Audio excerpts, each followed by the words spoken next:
Let's see how this goes. Let's see here.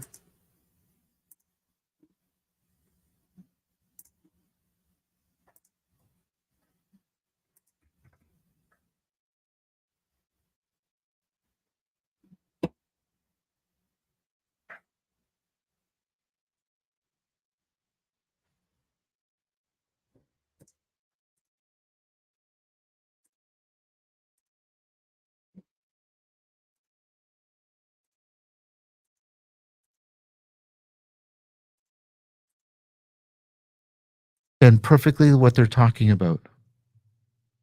They broke that modal confusion. They break through it. Dirk Brook, Meister Eckhart, they break through it, right? He's a Christian Neoplatonist. They break through the modal confusion. And so they were hungry for it, but their framing hadn't been well. That's one of the things I love about going to a lot of different recovery meetings. Sometimes you sit in there, you're just waiting for somebody to say something the way that you have always wanted to say it, but you couldn't put like the 7 or 8 words Isn't together. that a gift when that happens? It's unbelievable. And I'll go 3 or 4 times a week just hoping to hear one guy says something, and I will literally feel like my body will do that. And you can sometimes hear other people in the room. It's almost like that's the embodiment collective sigh. Yes. That's amazing. Yes, that's the embodiment, right? And that's the soul, right? And there's also the spirit. You're both getting to a place you couldn't get to on your own. And I'm going to use this word, and I mean it positively, and I'm not trying to slot you, but those are the recovery meetings, and I've done, I've attended AA and some other things, but and many of them are explicitly, at least, were born in a religious framework, but they're religious practices in the way we've been talking about. You're cultivating wisdom and transformation, how to face yourself, how to cultivate connection, right? And you're doing it individually and collectively, right? And yes, and I notice, and this is an observation, it's not a criticism, like you keep returning to this as a lived example, in your body lived example of what we're talking about. Yeah. Right. And so, but what I'm asking you to now consider is there's lots of there's lots of variations on this theme that are arising everywhere, and they're getting scientific understanding, they're networking into a subculture, and that gives me rational hope. Yeah. Well, I mean, I think it's the thing, like when things get bad, they're always, throughout time, it seems like there's always been like,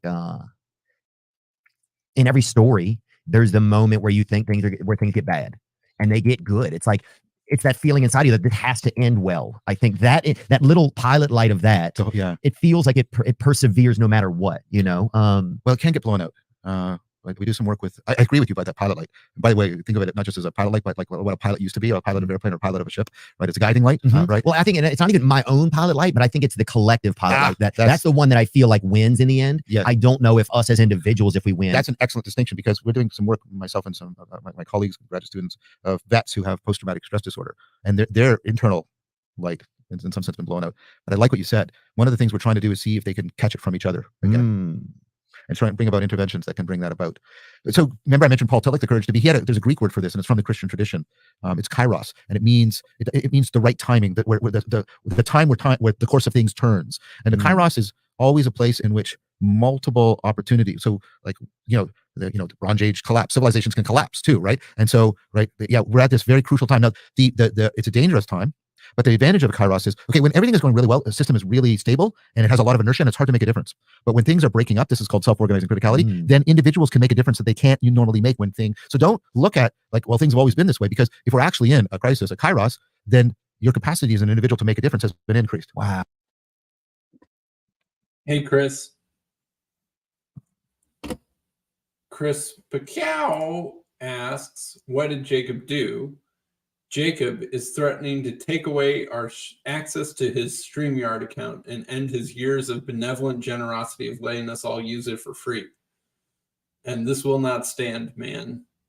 We can't let him take away our free access to his StreamYard account, because who knows what would happen next. That's what this is about.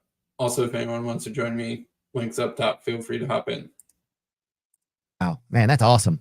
That's really awesome, man. And that's something that I think, I'm grateful to hear that today. And I think, and not to give us the insight that we are gods, or that but just that you can, never has the road been set more when you can have an impact. That's right. Because that's just the way that the chips are stacked. So what a blessing for you to be able to have an impact right now. If you do something good, if you do something positive, if you choose to take the road that builds up your self-worth more than the just feeling good in the moment, that's inspiring, man. When you think of what about like love? Like people look at love a lot, Yes. Have you been in love before? I'm in love right now. Okay. So you have a partner now and y'all have children? No, I have children from a previous marriage. She has children from a previous. Chris asks, is there a connection between Unitarians and Freemasons? Somewhat. although I wouldn't say it's super strong. I would say there was something interesting going on with the founding fathers, where there was an extreme enthusiasm for both Unitarianism and Freemasonry. I don't think that there's like naturally a connection there, or that there needed to be that confluence of things. It is a little interesting, to think why that might have been the case. Why were these people who were sort of in some ways desacralizing their own churches then suddenly really interested in this like male only secret society that was hyper ritualistic and highly symbolic and had like liturgies out the wazoo? I don't know. But I don't think, Freemasonry, I don't think it has any origins in Unitarianism nor vice versa. I think it was just they were strangely correlated in a certain group of people at a certain group of time at a certain place in time, and I'm not sure what else to attribute that to, really. Previous marriage, and we're done. We've raised children. Her children, her two children are adults. My two children are now adults. Okay, but you've had children though. Yeah, Yeah. and there's yeah. But I am in love now, and I also love Wait, my kids. I love. did my Vervaeke friends. say he had kids? Children are abuse. When you're just feeling good in the moment, Yeah. that's inspiring, man. When you think of like, what about like love? Like people look at love a lot, Yes. Have you been in love before? I'm in love right now. Okay, so you have a partner now and y'all have children? No, I have children from a previous marriage. She has children from a previous marriage, and we're done. We've raised children. Her children, her two children are adults. My two children are now adults. Okay, but you've had children though. I didn't know that particular detail of John Vervaeke's biography. Somewhat interesting. Andrew asks, Mar Awa contact you yet? He's been on an interview spree recently. What? You'll have to send me those links of interviews he's been on. He ghosted me. He told me to reach out to him when he was in the U.S. He gave me his date, told me that he was super excited to talk to me while he was in the U.S. I reached out to him on the date that he had asked me to do so. No response. Followed up a couple times. No response. He's been on an interview spree recently. I might have to look that up. I was unaware, but let's see, where can I find one of these things?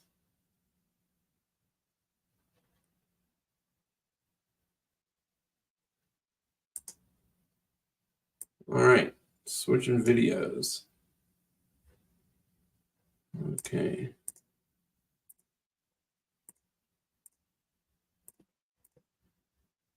Most, I want to thank His Holiness Marawa III for making the time at the 35th Youth Annual Assyrian Conference. I know you're tight on schedule, so thank you so much for making the time. It's my joy. And secondly, I would like to apologize for speaking to you in English fully. I want to make sure that everything is universally understood across all audiences.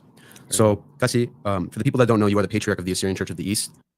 I don't know why it's impolite to ask him to speak in English. He grew up in Rogers Park in Chicago, but interesting. I'm kind of curious.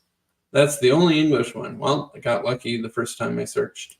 And for people who don't know what a patriarch is, that is essentially, in layman's terms, the Pope of our people. Does anyone not know what a patriarch is? I thought everyone's either riling against the patriarchy or supporting the patriarchy. And you are at the head of the throne in terms of leading our people. The Assyrian people, I believe, have a problem when it comes to communicating with the younger generation.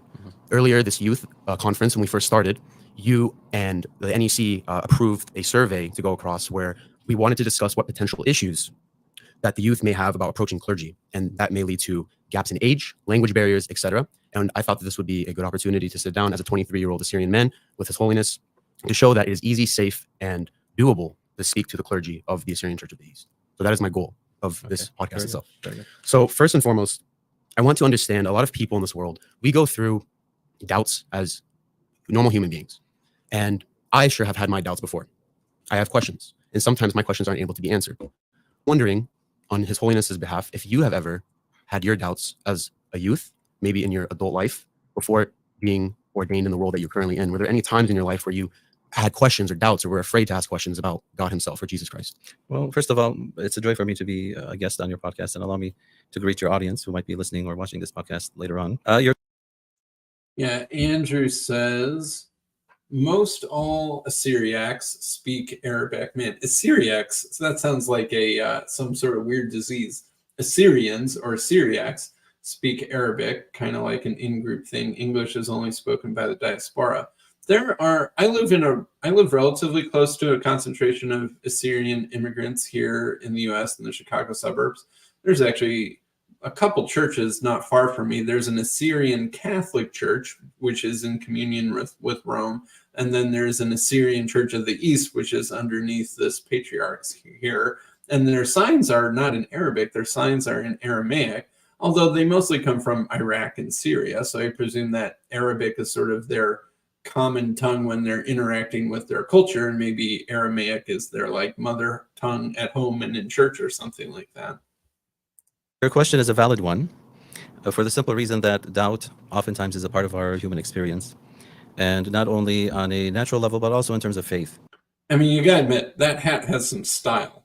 Like, way cooler than any Pope hat that I've ever seen. I don't know what like those 3 black rings are, but there's some authority to that hat. I like it. And the primary example or classical example of that is St. Thomas, one of the 12 disciples of our Lord, who is known as Doubting Thomas because he doubted the Lord's resurrection. Oftentimes, we are uncertain of things around us, of life itself, of our experiences, of why things happen the way they do happen. And it's okay to have doubts. It's okay to not be certain of what's going on around us. But I think when we speak of faith, it's important that even though we are to have doubts oftentimes, but what offsets the doubt is our trust in God. So to answer your question directly, obviously there's many things in my life, if I could reflectively sit down and recall them, in terms of growing up in the faith, in terms of being ordained, in terms of serving in various ministries of the church, there have been many things that I have not understood and still do not understand. But what helps me to not fall into the wide chasm of doubt is the fact that I trust in God. That no matter what happens, I know that the Lord is always in control.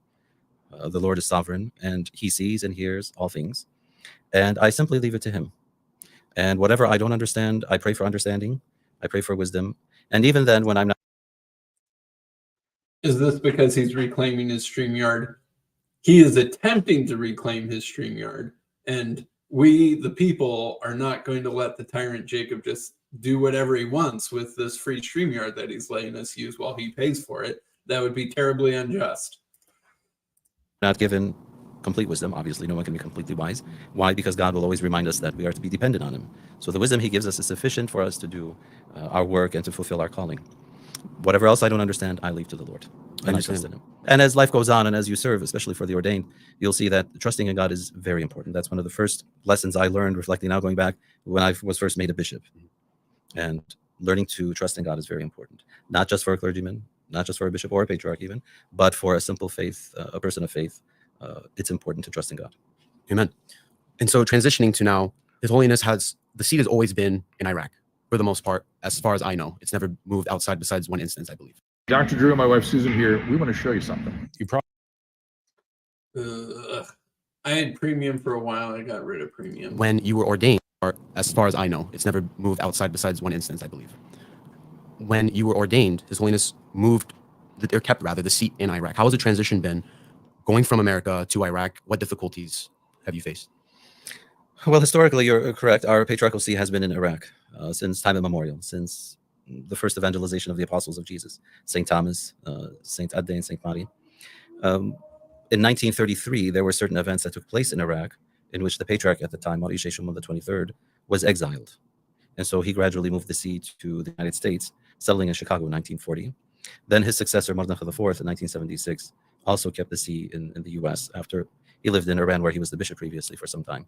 So the political upheaval in the Middle East was not conducive in order to bring back the patriarchal see. But after the demise of Mardnakh IV in 2015, the Holy Synod took the decision that the patriarchal see needs to return to Iraq. So my immediate... So did you guys all hear that? For some chunk of the 20th century, the Assyrian Church of the East was based in Chicago, of all places. Small world. predecessor, Margi Barghis III, was elected and enthroned in Arbil, which is in the Kurdistan region of Iraq, in 2015. And as his successor, the patriarchal see, of course, is still there. And the church intends on keeping it there for the historical reasons and the historical ties which we have to Iraq, which historically is Bet Nahrain, is the land between the two rivers. It's the land of our forefathers, the ancient Assyrians, and it is also the ground in which the Church of the East was planted and grew since the apostolic time. Well, hi, Paul. Hey, Sam. How are you? Oh, I'm doing good. I was trying to get this patriarch guy to come on my channel, but and he had said yes for a while, but then sort of ghosted me. And Andrew pointed out that he had been doing some interviews recently. So he is the Pope, basically, or the patriarch of the Assyrian Church of the East, which is a couple million people, mainly from like Iraq, Syria, Turkey, Iran, that are basically the Nestorians that got kicked out at the Council of Ephesus and have been their own church ever since and still exist despite being persecuted by basically every empire of the last 2,000 years. And in the 20th century, their capital was Chicago, Illinois. But they recently returned their capital or their see to Erbil in Iraq. Oh, oops. Sorry, meant to take this down.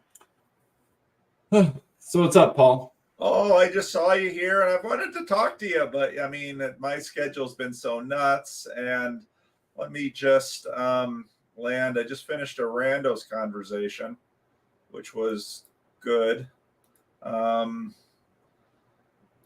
Hopefully that got recorded and everything. So, and, I watched your video with, trying to get Gavin Ortland to talk to you. And, I really loved your conversation with Luke about, about Confessionalism and propositions and stuff. Yeah. So I was hoping I could talk to you, and then I just finished this Randos conversation, and you were here, and I thought, I can just hop on and talk to Sam. Yeah, Randos 2.0. Yeah. So, I've done a lot of thinking about this. I mean, with your situation, it's so hard. I mean, someone like Gavin Ortland, who seems like just a really lovely guy, and I think you're right that he'd be a wonderful conversation partner. It's just, there's, for him and his channel,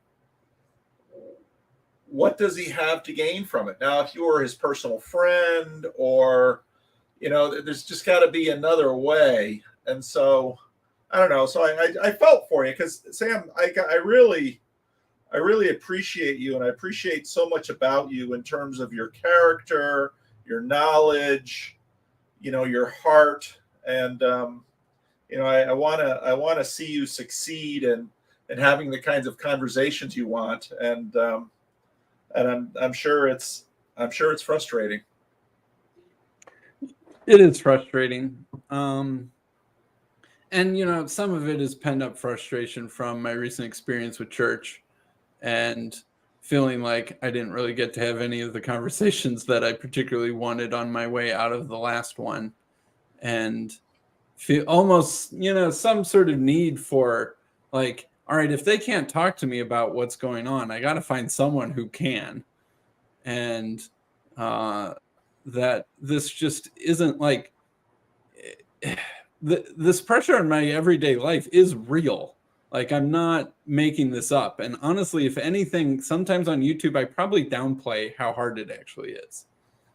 And like, someone was like, hey, Sam, why don't you go to, if you're worried about public schools, and like, I'm a little worried about public schools, but I'm currently on the school board, so I'm doing my best. But someone was like, well, if you ever got fed up with your public school, why don't you just send them to the local Christian school? I'm like, I can't go to the local Christian school. I literally can't send them to the local Christian school because parents have to sign a statement of faith. It's the same reason I didn't go to that Christian school when I was a kid. My parents tried to send me there, back when I was 3 or 4, and here I still am in the same conundrum. And this isn't made up. So I don't know. I feel like I was with the Gavin video. The idea was that I'd seen Gavin making these videos for a while, and it's like, hey, let's check the receipts on church history on some topic that the Catholic doctrine has evolved on over time, of which one could pick from a whole menu of choices on that one. And then making the point that it's not apostolic. I'm like, ooh, Gavin, you're leaving out a pretty big one there. So that, I don't know. That was sort of the point of that. It's a good point. It's a good point. Hank and I actually talked today on the phone, and we talked about it a little bit. Well, how many weeks does Hank call you on the phone? I get a call from Hank about 2 or 3 days a week. I can't always pick up, but Hank does call regularly. But so I'm reading the De-Churched book right now, the one that's sort of going around. I haven't made too many videos on it. A little bit more will come out with my Skye Jethani video that comes out tomorrow. And obviously Estuary for me is part of a response for the dilemma that church is for a lot of people. But it obviously isn't the whole answer.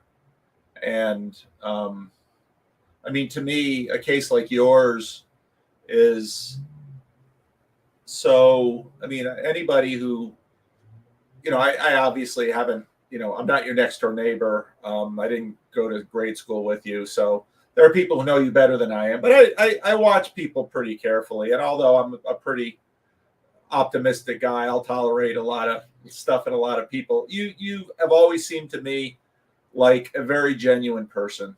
To me, it seems like you are who you present to be. And I met your father, and he seemed the same way. And it was lovely to meet your father, to sit next to him in Chicago. The whole internet can be jealous that you and Jacob and my dad sat next to each other at an Italian restaurant and talked about speaking in tongues. And yes. The whole internet can wonder what that conversation was like and feel like they missed out.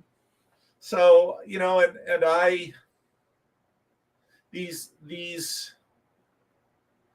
I had a wonderful conversation with someone who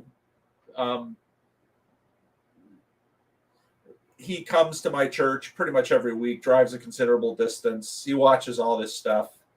He's another one of these people that works in techs and probably won't show his face on the internet or do a randos conversation with me. But, and he's been coming to my church, and another autodidact, grew up in a church somewhere else in the country. His parents had split up. So, a lot of the usual stuff that we hear from many people that we talk to, and, comes every week to church. To come to Living Stones is kind of a high commitment thing. It's not people. You've got your own steep slope. It's a very different kind. People always say they want authenticity. It's like, yeah, I'll show you authenticity. We'll see just how much authenticity you can stomach. We had a great conversation Sunday lunch. We went out to lunch afterwards, and this whole issue of confessionality, because and I thought you and Luke's conversation really helped with this, because on one hand, you need something that gives structure to the church through time, and confessions and doctrinal statements, propositions included, really do that and help with that.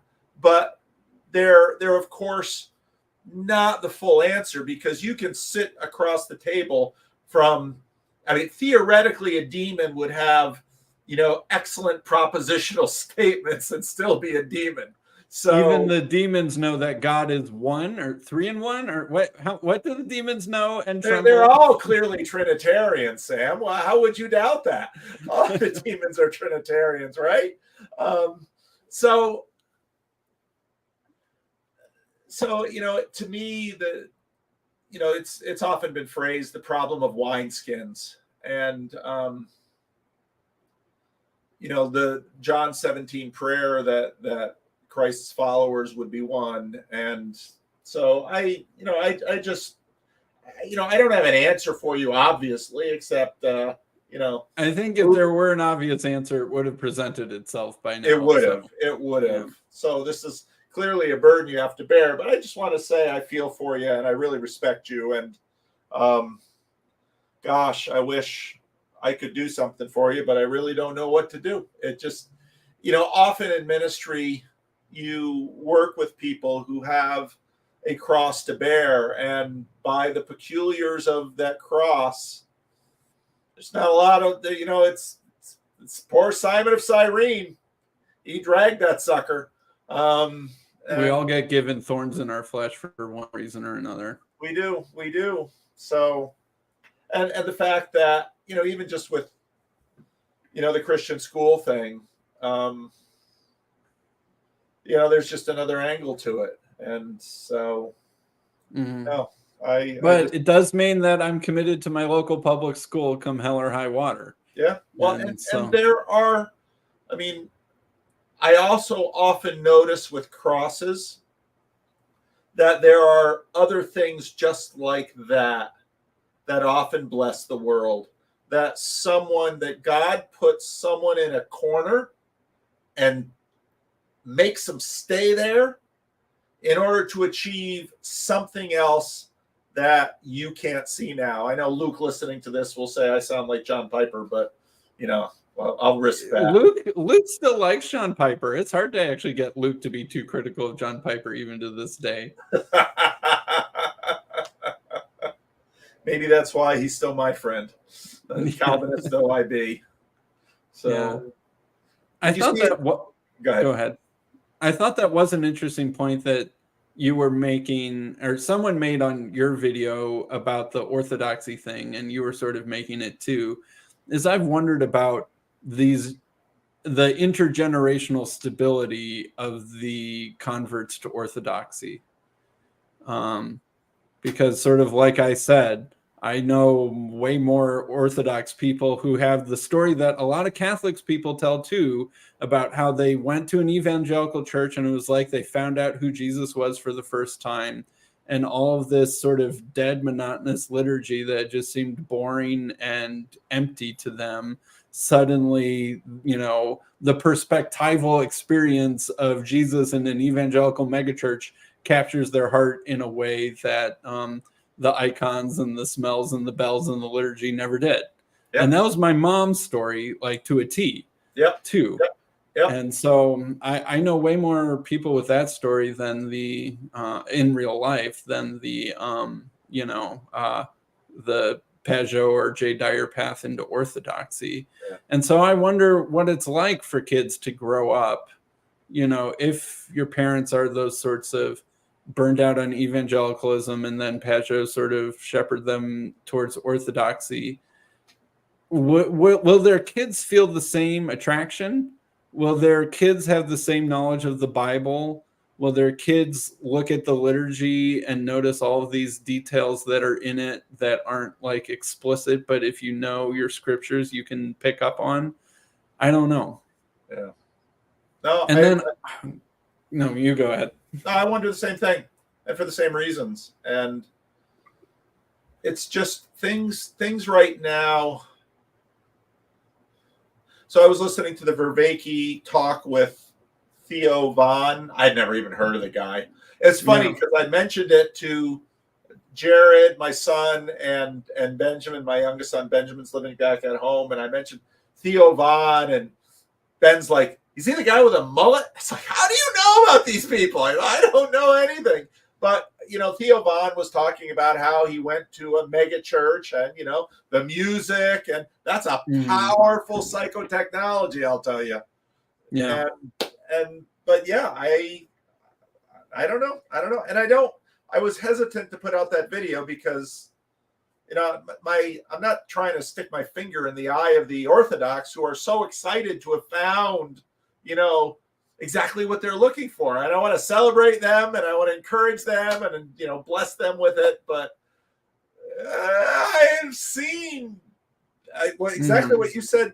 I was going to include that little clip, but I forgot at the end. That's what my experience has been too. I run into former Orthodox people in evangelical churches enough to have seen Yeah. the pattern. My wife was in a mother's group at Willow Creek Church that was run by a lady who had grown up in Russia and then came to the US sometime in her life. I forget her exact story, and somehow ended up at a Willow Creek one Sunday and boom, that sort of thing. Sacramento is full of Russian and Ukrainian Pentecostals and evangelicals. And when there was a fight going on about gays or something, the Ukrainians and Russians were on the front line of the conservatives prosecuting that effort. And, of course, the diversity of Sacramento puts all sorts of progressive agendas in weird corners, because it's like when Prop 8, so the word was that it was Black African-American women that pushed Prop 8 over the edge. And then it's like, are you really going to attack Black women in public for this? Or now we're just going to point at the white evangelicals and blame them for everything. Okay. Yeah. But like in the, to mention logs in my own eye, I have no idea really very clearly at all what my intergenerational faith transmission plan is to my 3 kids. And I feel like at this point, I'm just sort of hoping that, it sort of works for them in this difficult, uncomfortable way that it's worked for me. And there's a church that's between about 45 minutes and an hour from me that is a former Way International Fellowship, basically, that has it's like halfway between what the Way International was, and they've also taken a lot of leadership and training classes from Bethel Redding.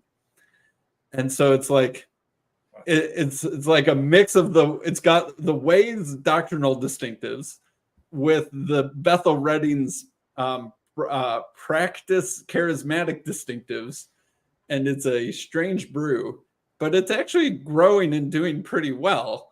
But like an hour is a long way to drive when you've got 3 kids. And there's just Sundays where that just isn't feasible. And especially when it comes to like midweek programming and things like that, distance still matters. Yeah. Ironically, I probably can't play the piano because I couldn't make band practice. But propositionally, they'd let me. If you come to Living Stones, you could play the piano. We don't have a pianist right now. We sing everything a cappella right now. Well, I could always bug Mo and go to Mo's church, but I think Mo's got a similar steep slope in the way that you do. Yeah. Although, like, I don't know, the church that I grew up in too, and this is also true of the Naperville church, it has all stripes and walks of life. And the Way, because it had a pretty heavy evangelism thing. Like when I was watching Jesus Revolution, I was like, oh, this makes sense. This suddenly, now I get where all these people were coming from. And you would see them handing out, tracts or brochures or stuff like that. They would go to like Venice Beach or whatever and pass out the little tracts to try and attract other people. And that sort of like really heavy, everybody should be doing an evangelism thing, not like full-blown Jehovah's Witness maybe, but pretty close to that end of the spectrum. When you do that really heavy evangelism thing, you get a lot of interesting folks. But you are finding the desperate, the lost, the unattached, and all of those sorts of things when you push the pedal on that. And so the church I was growing up with was my family was not quite average, not the average sort of family in that church. It was, it was 30, 40, sometimes maybe even 50% African-American at times. And, Hispanics and a whole bunch of everything else. And the church that, I could go to that's kind of far away is also pretty similar. Yeah. It's, it's funny because if there's the one thing that I see again and again and again in this little corner and my little channel and all of this, it's the struggle with churches. People genuinely wanting something and, you know, having difficulty getting there. And, you know, as a pastor, that's especially hard because, you know, I pastor a place with a lot of empty chairs. But most of the people most of the people out there wouldn't fit or too far away. But that De-Churched book, The De-Churching of America, is that the name of that? I forget. But I just have the sense that a lot of this isn't really as it appears or as we imagine it to be. First of all, you know, because everybody's an individual, and you know, there's nobody like you in that book. Nobody like Luke in that book, and people are like that. So whenever you I don't think any book has anyone quite like Luke in it, but maybe I'll write a book someday, and then Luke will be in it. But and I've been thinking, you know, after doing the Doug Wilson video and then the Skye Jethani video that I'll put out tomorrow, I've just been thinking about, you know, Christian culture or the impact on culture, and churches sort of by market necessity, of course, have to beat on that a lot, because a lot of what churches do is to try to activate dormant or nominal people into church life, which is a very legitimate thing. But I think sometimes we fail to see in some ways some of the blessings of Christians who are not attached in church and out there in the world. And I think churches sometimes, I don't think, give them their due. So, And, you know, speaking as one who has never, for the most unattached in church I have ever been was probably my missionary service, but I was still in church every Sunday. I was just in a different church because I was serving those churches. But, you know, I've been deeply attached to church all of my life. So, I don't know. Sometimes I go to my local mainline church on Sundays when schedule doesn't work out to go to the Biblical Unitarian Church that's far away. It's the church that my dad grew up in and that my grandparents went to. My grandparents' funerals were there, and it's a pastor who's been there for a long time. He knows exactly who I am as soon as I walk in. And, you know, they don't care about theology, which is somewhat nice sometimes. And it's a liberal denomination, but the pastor's probably on the traditional conservative end of his denomination, but is still a little bit left of my comfort zone. And it's a little cringe, but also sometimes it's kind of nice. And, you know. What do they sing? They have two services. They have a contemporary service where it's one of these churches that has more money than people, and they have a pretty nice, I'm pretty sure, hired contemporary worship band that is a little jazzy and edgier. It's not just like Willow Creek cloning, or contemporary Christian music, cargo culting. It's interesting. I'm like, okay. And then their traditional service is, hymnals and organ and a choir. Interesting. But I like the traditional service better. They sing hymns. They sing traditional hymns. Yeah. Oh. No. The serving the dying end of the greatest generation or the silent generation, that sort of thing. Yeah. And it's pretty nice. You know, they can do a nice service. But when you go to the contemporary one, I like double the nursery population. And the other kids in the nursery are the grandchildren of the pastor, that sort of thing. Yeah. So it's like, even that doesn't seem like a sustainable multi-generation option. No. But it's nice to at least be welcomed somewhere that knows who I am and doesn't mind that I'm there. Yeah. Oh, Sam, I feel for you. Well, I think I'm gonna make a video comparing Bethel to Doug Wilson's outfit. Bethel McGrew or Bethel Redding? Bethel Redding. Just checking. Which one is making American Christian again better? Bethel Redding or Doug Wilson? So what are your thoughts on Bethel Redding? I mean, you're pretty close. I assume you know way more about than I do, I bet. Well, I never get to go there on a Sunday. I would love to. I would love to really kind of go up there and poke around and meet people and ask questions. I mean, I would love to go up. I'd love to do that. Grim Grizz is like, raise some money, send me to Moscow. And I just thought, I want Grim Grizz going to Moscow and doing a report. I want that so bad. They won't have any idea. Like one of those guys who has the stick and does the travel vlogging, That's right. like that style of thing. That would be great. Remember, Moscow, there is no agency.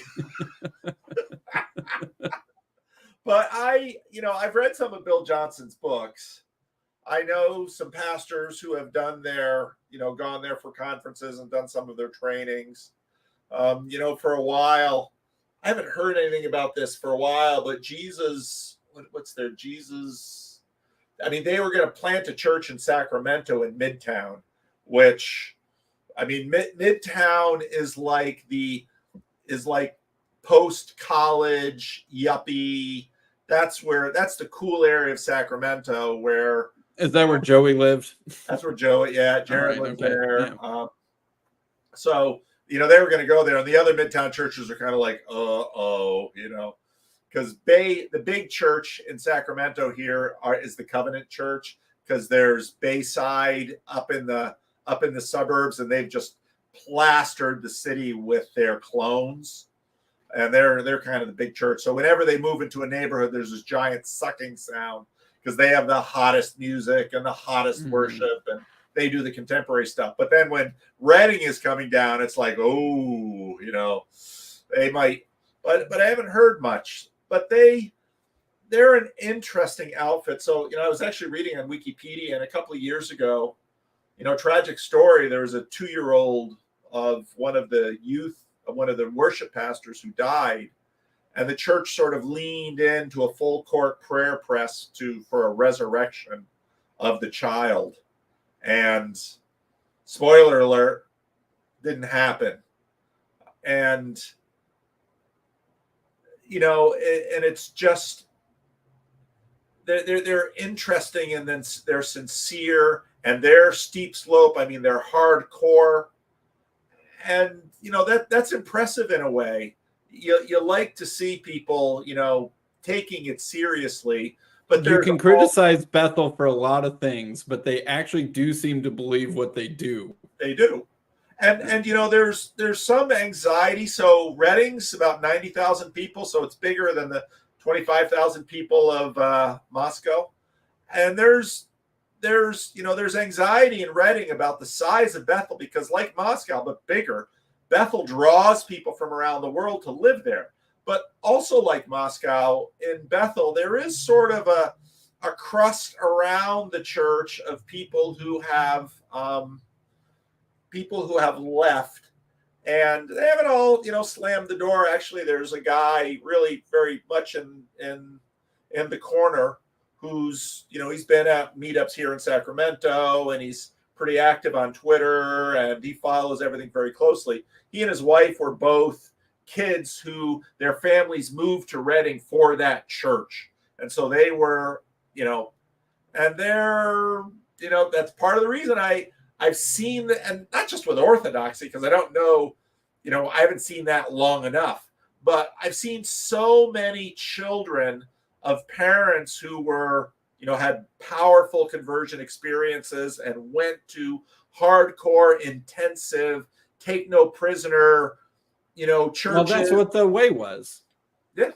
The Way was absolutely that. Yep. And it was, at its peak, it was like 200,000 or 300,000. So that's bigger than Bethel or bigger than Doug Wilson's outfit. But what's interesting about Bethel and Wilson is they're localized in a way. Yeah. Yeah. And so then the Way was franchised. And Doug Wilson comes up and says, they're going to make America Christian again, might as well start with Moscow. There you go. Mhm. Let's The- you know, the symbolism of the town name is just all backwards. Like, I think that's how you can tell that that's doomed to fail. You know, symbolism happens if your plan is to make America Christian again from Moscow. You see, it just doesn't sound. It just doesn't. You know, you can't advertise it that way.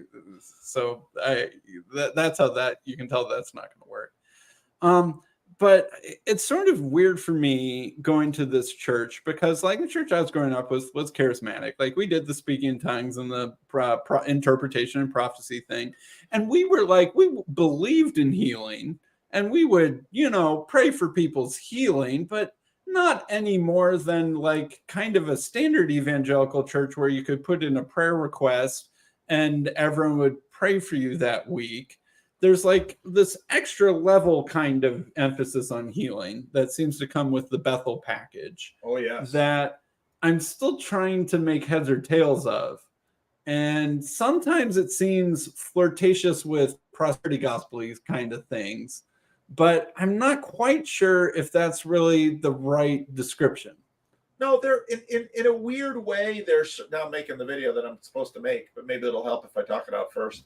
And you know, it's sort of similar to Wilson's post-millennialism, because they're basically, if you read any of Bill Johnson's stuff, his argument is classic Pentecostal in that, well, this is very clearly what Christ intended his church to do.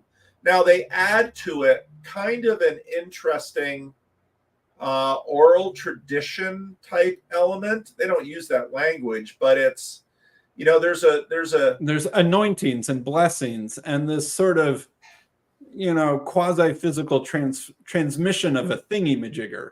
Well, and there's a technology to it. So I don't know if you've ever looked at, because they've got, you know, they've written books too about how to do this. And, you know, Fuller, back in the John Wimber days of the class of Signs and Wonders, I mean, that class was at Fuller intending to teach Fuller seminarians how to heal, how to have words of knowledge, how to do these things. And so, you know, there's a very interesting technique aspect to it that, and, you know, then there's this other thing about grave sucking or something like that goes on in Bethel. There are all those weird fringe stories out of Bethel, and it's like, okay, did some fringe person do a fringy thing once and now the whole thing is smeared with that? Or how, you know, how central is that to what they're about? Or if there's enough weird stories, then, or I think they just have their openness dial set to like 11 on spiritual practice. And that lets in a lot of weird and interesting things.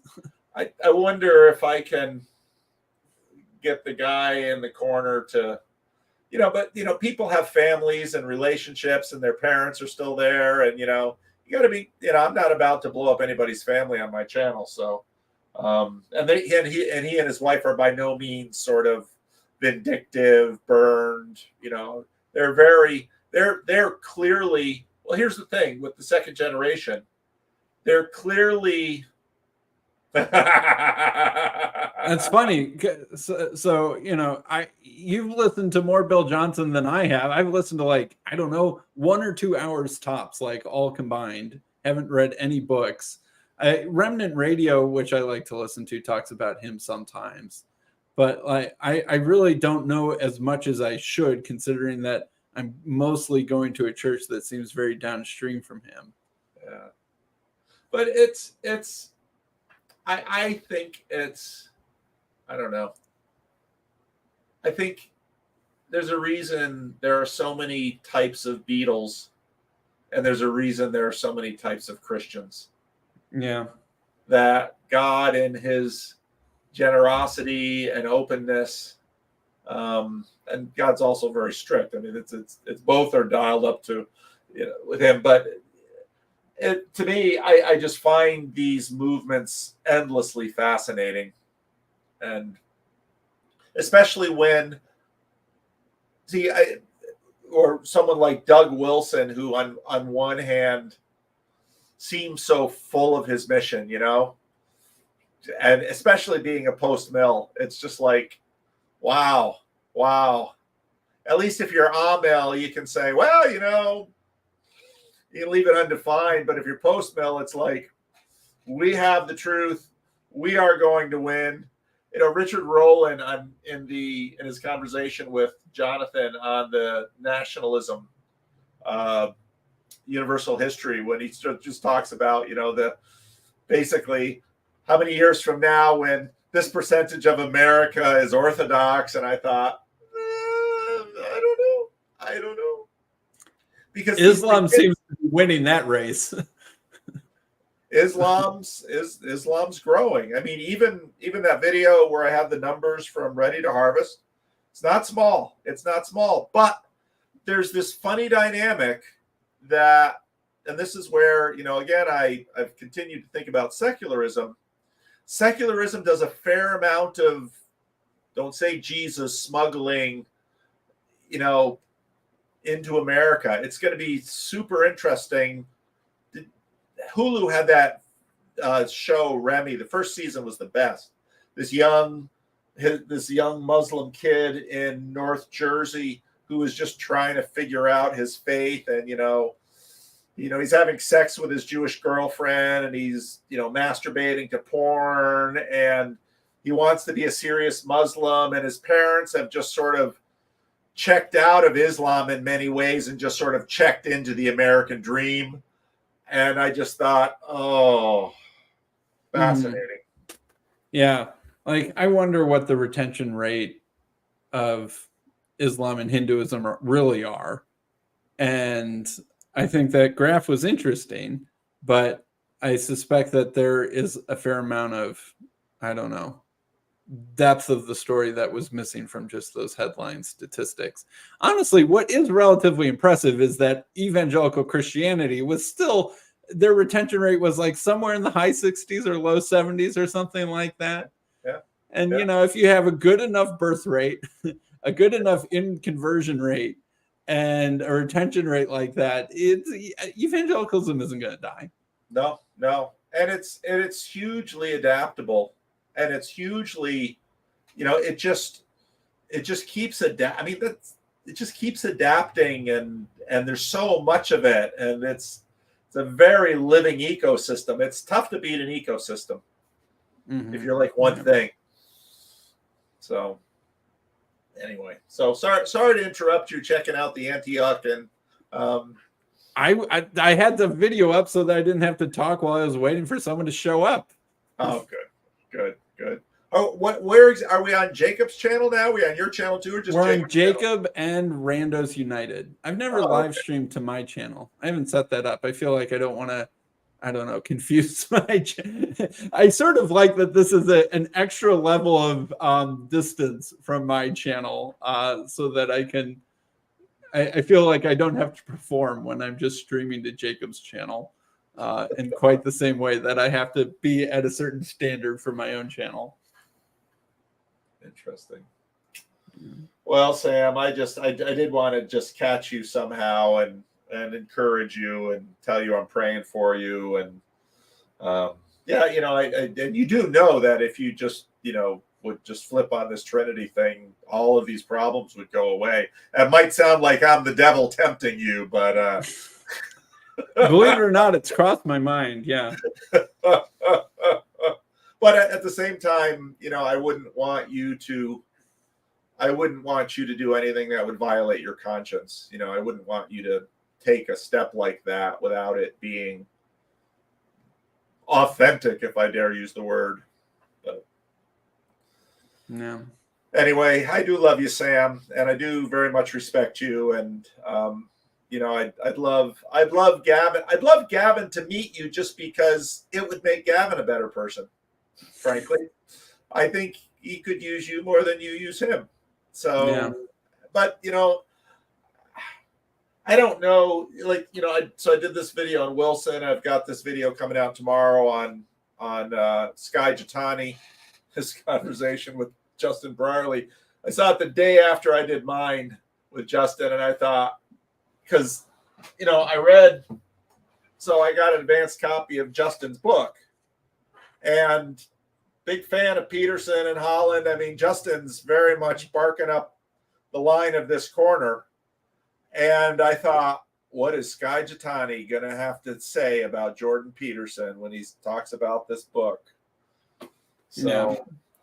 Hank is going to be pretty mad at you if you give too much platform airtime to Skye Jethani.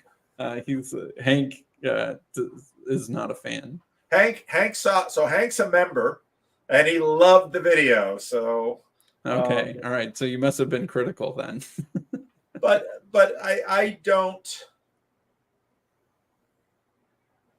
I really do think that portion of evangelicalism that's sort of hunkering down in the way that Skye Jethani is, they're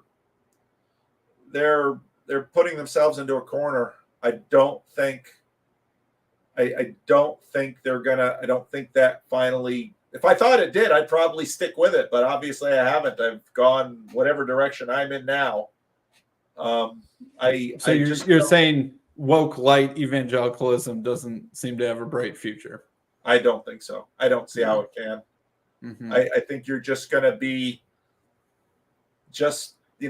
I know a lot of customers for that though. Oh yeah. Yeah. But like it's just like the main line. Well, yeah, it's millennials that the wife has started to go a little bit left, probably somewhat pushed and antagonized by Trump and other people's embrace of Trump. And that leading them to, just sort of absorb New York Times NPR-ness, but still wanting to keep a Christian identity and wanting a church that, is willing to call out whatever label we can stick on Trump and the Christians who like him, and but still be authentic. There's at least where I'm from, I know a lot of people who fit into that category. Oh, there's a lot of people in the CRC that fit into that category. Oh, look at this. But I think the collapse of the House of Woke, like the collapse of the Soviet Union, will be surprising and swift, because I live in a land which ostensibly is very woke, but I know a lot of people who swallow a lot in work meetings and politics meetings, and they just sit there quietly, and it's just building and building and building and building, and one day it's just gonna slide. And that's actually my bigger concern, because I don't want to see that pendulum swing back hard. Because if you were on the school board, you might feel differently. I am ready for that house of cards to collapse any day it wants to. Sooner the better, as far as I can tell. But I hear what you're saying. It will come, and in some ways, when you look at, say, what's happening in places like Davis, California, which is just outside Sacramento, there's big university town. There's a lot of people that are just kind of they're getting their limits, and you watch a few people pop. People that were reliable Democratic voters for years, and they're just, Trump wasn't elected by accident. So Anyway, look at this. Now, how can I go make a video now?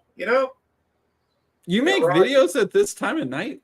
Well, it's puppy prison, so this is the only time I can make videos now. But it looks way too dark in your office. Like every time almost all of your videos have sunlight in them. Yeah, well, not the videos lately. and I've been talking to Daily Wire, and I don't know if I'm going to be able to keep doing my commentary on them either. So why? What's going to change about that? Well, they're only putting these things up temporarily. So when they take them down, are they going to start copyright striking people? Don't know. Hey, Raj. So I'm in talks with them, because I asked the question when I was in the first one, because I kind of wanted to know how much time I should put into it. And then they didn't get back to me. So I thought, why do they keep making them? And then today I get an email. Oh yeah, you're still allowed to use 10 minutes from each. And it's like, I'm way past that.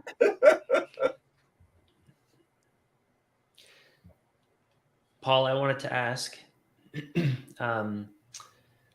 when I think about Sam and a lot of topics that come up, I think about the Gravamen debate that's coming up. Are you going to address that? Does that keep popping up in your mind? Yeah. I was thinking those are also some video candidates. It's just less fun than calling Culture war? it's less fun than calling Doug Wilson the potato head with angry eyes. No, and it's serious. And I think, I think the conservatives, well, let me say this. A number of conservatives are imports from the PCA, and the PCA handled this issue totally differently. So in the CRC, you have difficulties, and the assumption behind difficulties is that you're going to pursue acceptance of the church position. PCA basically had exceptions. You could say, I'm with the church on 95%, but this 5%, I'm not here and I'm not moving. And the church said, okay, that's not the CRC. And so some of these conservatives, They've joined because of that. Because they don't want the exception. They want the... maybe. Yeah. So that conversation is going to be, I don't think we're going to wrap that one up in one synod. If you need, if really what the Calvinists need is a refresher of the sacrifice of Servetus to reunify the church around a new scapegoat, I can Gravamen some ideas that I have, and we'll see how that goes. And I'll unify every side against me, and you guys can keep. I am carrying not on. willing to scapegoat you, Sam. I'm sorry. I'm not going to platform that. Not going to happen. Regarding Doug Wilson, he's up here too. Some of my neighbors go to a church that went all against the government during COVID. They got fined quite heavily. I think the church doors were locked. Anyways, they have a little academy, a little Christian academy, and the church exploded over COVID with people from everywhere. And they are part of this Doug Wilson thing. So Yeah. They're more little sprouts around the country of that. YouTube shows it. You can grow a thing if it's hard line, bright line, counterculture. The difficulty is new lines keep emerging. So then if people are if your whole group is kind of temperamentally reactive, there are always new things to react against. And so it's just hard to keep the splintering from keeping happening. yeah, we've got a number of ex-members who didn't like the way COVID was handled over there. So are you going to touch on the maybe the more technical side, like the Reconstructionist and like the history to that? I haven't planned on it. I think, like I said in the video, the longer you hear Doug Wilson talk, the less attractive it all sounds. I mean, it's one thing to point to the California legislature and say, there's a bill doing this. Well, let me tell you about the California legislature. There's a lot of crazy bills, and some of them do get passed. But that's one way to attract a crowd. Now, you've got a whole program there. And living that out, I mean, one of the most funs we've had was Laura on the channel. It's in the membership area. Those conversations with her about there she is. Here's my little Ben-Op community. Here's my Bon-Op community. We're really hardcore. We have angry eyes. And there's a few people like done again and again. Yeah. There's a few people in the corner that are like that from serious thing. And yeah, you were saying, and looking and difficulties with church. So, and they have that in their past. Yeah.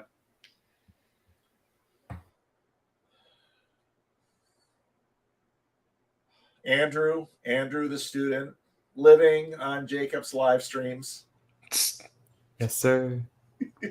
How's it been, Paul? Doing good, Andrew. How are you? How are you, Trey? I don't. You have to talk when you're driving. Trey's mad that I've got to schedule another estuary meeting. My schedule. This puppy is just. I had to talk to my wife when she got home from school. I said, honey, you know, I'm supportive and everything, but I can't change my schedule for the next year over this puppy. So there's plenty of people at the estuary group who would love it if you brought the puppy along. Mm-hmm. Yeah, you know, But is there anyone who doesn't? If it were just my puppy, this wouldn't be a big deal. Okay. Because my puppy can lick me, my puppy can do all these kinds of things. I can train the puppy how I want. This dog has to be trained to a particular program because I only have this dog for a year, and this dog's going to then go into intensive training, and it's like, and this place really hasn't trained me yet. And I'm with this puppy most of its waking hours. So the plan was the puppy was going to go to school, which I think is a great plan. But I'm looking at this and said to my wife, I don't know when this puppy's going to be ready for something as daunting as public school. And given the fact that my wife is already in the deep end, Paul.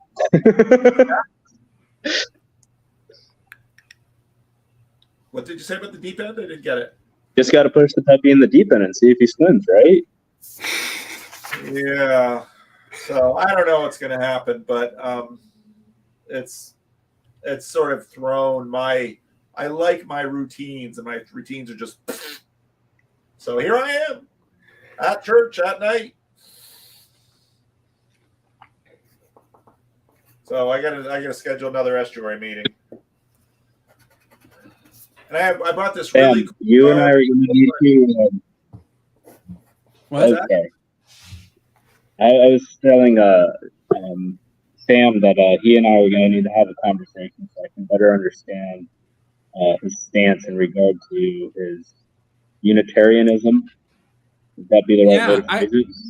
I would love to talk to you, Raj. When I was hearing you talk about gurus, I was like, you know, there's an interesting.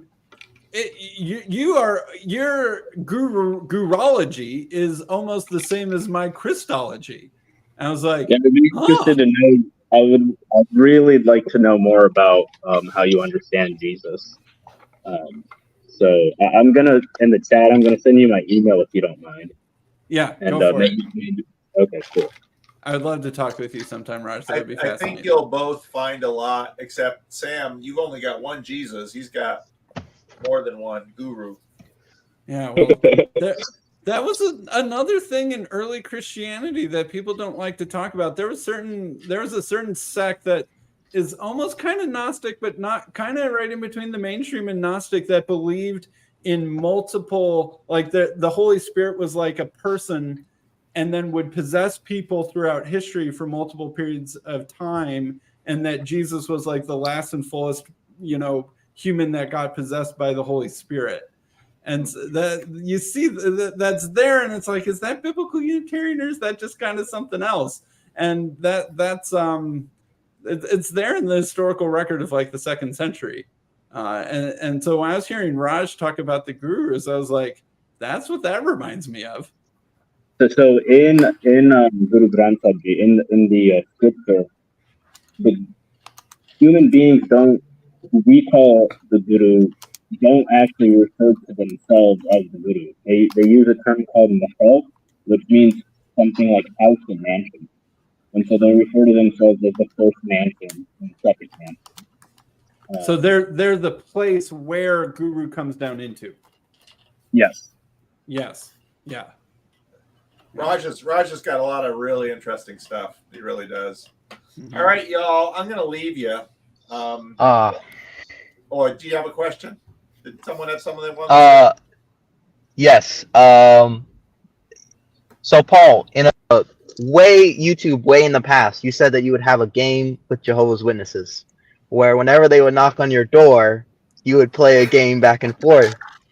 And I'm wondering what questions you would ask them. Well, I just poke around in their Christology usually. Oh, okay. And in their eschatology, because I was curious how much of their own stuff they knew. And often, so you've got on Saturdays, it was sort of the foot soldiers would go out, and when if they had like a little bit of training, and when they would hit something that they were getting nervous about, like they were starting to get in over their head, then they would sort of back away and say, "Well, we've got someone else we'd like to send to you," and it's like I don't want to play this game too many hours a week. But I was just really curious because a lot of Jehovah's Witnesses grew up in Trinitarian churches, and so just like Sam's point that there's a lot of people in Trinitarian churches that they're not real good at explaining the Trinity. There's some people in non-Trinitarian churches that are not real good at explaining how their non-Trinitarian stuff works too. It's just that, so, and it would, because it's a Saturday morning and I'm cutting the grass or washing the car or something like that. And they come to the door and it's like, you wanted to talk to me, let's talk. And I have to be good. I don't want to be but I was nice and everything. It was always going to be a pleasant conversation. And then I would tell them I was a pastor, and that would even be like, well, we don't want to go there. Or they're like, oh, now maybe if we can land a pastor, all those kind of games. I hooked the big one. Yeah, hooked the big one. I mean, usually pastors are the big ones. As a former Jehovah's Witness, so Yeah.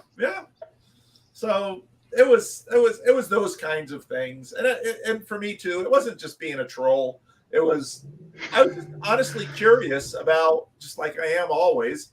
I'm honestly curious about the people and their stories and what's sort of gone into their faith creation into sort of who they are now. So, just always curious about that. honestly, Paul, I think you probably made most of these people's day, if I'm being honest. I'm sure they probably I think you did. Not interested, et cetera, et cetera. Well, there's a joke. Joe's Witnesses' faces are flatter than Kansas.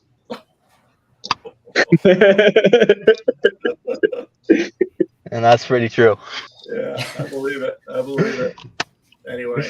Last question, Paul. Yes, Fleetus. You should do a live stream again someday. They're fun. You've been doing all these videos. I know. You got a whole list. There's no planning involved though. You just flick it on, take some questions. But here's the problem. So, well, if I could do it at night, but my nights are getting full. I just did a Randos conversation tonight, and I still got sermon prep to do. And when I used to work nights, it was because there's a lot of meetings and stuff. So I often wind up working 2-3 nights a week anyway. So it's kind of like flipping to nights. I actually balance my work life a little bit better. If I start a live stream during the day, I just, don't know when I'm going to have to deal with that darn puppy. Yeah. When I'm going to have to, I could talk to people on the phone, or I can listen. Like I've had some denominational Zoom things that I just, turn off the camera and listen to and can interject when I can. But you could work at a tech company, Paul. What's that? You could work at a tech company. But to do a live stream where I actually have to give people my attention when, now the dog is, doing this over here, and this dog is not allowed to do dog things because somebody's, this dog is supposed to be a very disciplined creature to help some poor unfortunate, make their life better. What is this program this puppy is going to? It's called Canine Companions.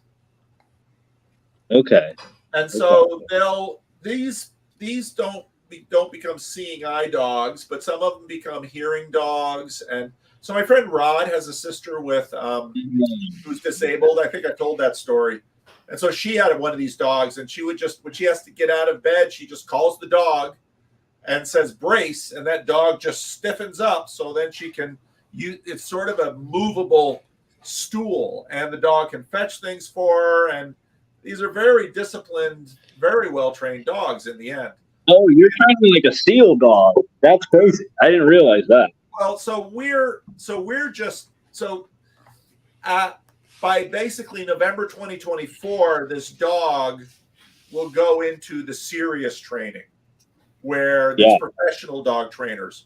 But you've got to get the dog to a certain level of maturity, and you can't let the dog have bad habits, because about 50-60% of these dogs pass. But if the dog licks too much, if the dog chases a squirrel, if the dog, I mean, there's all these things that will disqualify the animal. And usually those things are because the puppy raisers kind of screwed up. And so we'd like to fulfill the mission so that some person has a good service dog. But what that means is you need someone who's going to actually put time and effort into this animal. And my wife was really excited about this because she had a student in her last round who was doing this. That dog failed, actually. But, she thought, and she's right, this would be a good thing for her class. Kids learn responsibility, all of those things. But this puppy but there's also rules, like in the public school, there always has to be someone 18 years or older with the dog. In most cases, that's going to be my wife, who's got 30 kids she's responsible for, and now this dog. And I'll tell you, when you're working with this dog takes all your attention. So I sat down with her tonight. I said, honey, I don't know if this plan's going to work, because, I mean, this was your project, and I'm willing to support you, but I got a job too. and my job's pretty flexible. I can move a lot of things around. But I feel bad about what's happened to the Randall's conversations. I feel bad about not doing live streams. I very much want to keep those things going, but at least we're in her classroom with the 30 students. What's that? Is she the only adult in the classroom with the 30 students? Yeah. Oh yeah, especially with a puppy. That's a lot. That's a lot.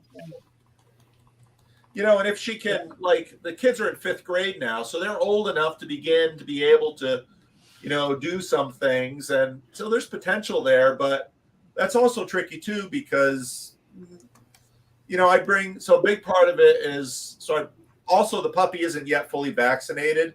And so there are rules about restricting where I can take the dog yet. So I took the dog to coffee break, the women's Bible study, because I knew there's some hardcore dog lovers there too.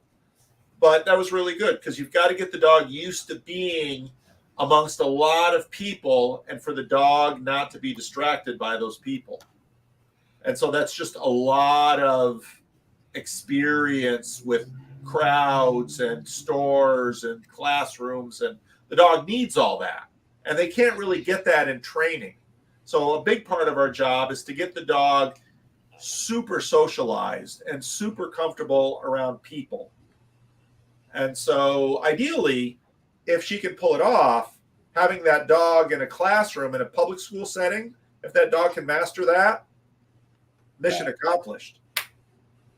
But we ain't there yet. So no live streams, no Q&As, but at least we're doing all that awesome stuff behind the paywall. All that wild content that everyone's missing out on. I know you don't want to pitch it, but I think these guys aren't paying up. I'm actually flirting with the idea of only doing Randall's Conversations for at least the $3 a month membership level. I'm flirting with that idea. That would cause consternation. And it's not a money grab. one of the things that I've realized with this is it does demonstrate it. I mean, you see this in churches.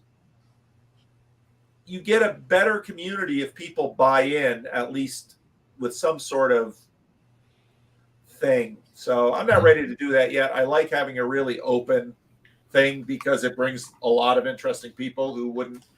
I mean, there's just some people who are just not going to sign up, give $3. Jacob, for one, not going to give $3 to Google, which is funny because if you're watching stuff on YouTube, you're giving plenty to Google. But so I don't know. All right. It's all an experiment. The whole channel's an experiment. Yeah, it's getting a little big. Winnowing down. What's that, Andrew? Like you gotta start winnowing down. You already got a ton of stuff on your plate. I bet your randos stuff is already backed up. Oh, you wouldn't believe my inbox. So do the $3 whatever thing. Yeah, the part of the problem is too that people contact me and they beg me and they tell me their story, and it's like, I really want to talk to them, So, Oh, come on, you're killing me. I know I can't say no. It's probably high in openness. Just that you'll prioritize the 3 month or the $3 a month folks, and then like every once in a while, a good enough email can get through too. Andrew needs a student subsidy. $3 a month. I mean, that's a pretty low bar, at least for but it shows up on the credit card report, and the wife notices, and then you have to explain it. I hear you, Sam. Exactly. I hear you. And that is way more expensive than $3. I completely understand. So you just tell her, honey, don't. It's on-ramping. It's on-ramping. Well, the thing is, once you get $3, and then you're seeing the no wait, no ads people are getting, first crack at these things, then it's like, but it's only another $4. So, it's just. Yeah. Vanderplay inflation. Paul, I'm telling you, if you charge $3, right, you'll winnow some down, and then some smaller channels will pop up that'll do randos convos for free. That was what this channel was originally for. Yeah, it was for DIY overflow randos conversations from Paul. It's true. Here's a dirty little secret, which isn't really a secret. A lot of people don't watch randos conversations because they're randos, which is fine. But because my channel's a little larger, usually a randos conversation will get between 500 and 1,500 views, depending on if I title it well, because I usually don't do much with a thumbnail. So a lot of people, there's not a lot of people are not terribly interested in other people. And at this point, your regular listeners know how to tell if it's a randos conversation before they click. And they know which kind of randos conversations they like. Yeah, I probably wouldn't watch them either, but they're like lower key, so you can listen in the background. I usually don't watch, and then it's really nice because sometimes it takes an hour to get to a real gem. Yeah, true. So I can see why people don't watch them, but listening, and if you have the time, it works. Yeah. Well, and actually, if Justin Wells actually, makes this documentary, because he's mined the randos conversations, there's a lot of gold in those hills, and a good documentarian, that could be a very powerful thing. I sent him some timestamps. Well, Sorry. Yeah, I sent him some timestamps, and then he goes, "Oh yeah, that girl's in my estuary." So I guess I'm out of the loop. Wait, who? Because I'm in Justin's estuary. You'll have to figure it out. What? It's really good though. The names are left out of the combos though. I'm not gonna. I wouldn't even know the name.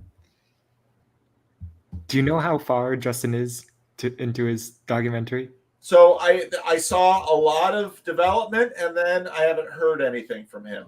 So it could be that he got distracted or lost interest or got work or something like that. So I don't know.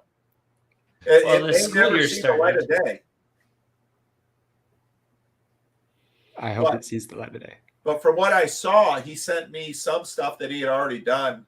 And I thought, see, I'm always, much to Jacob's consternation, hope he's not watching.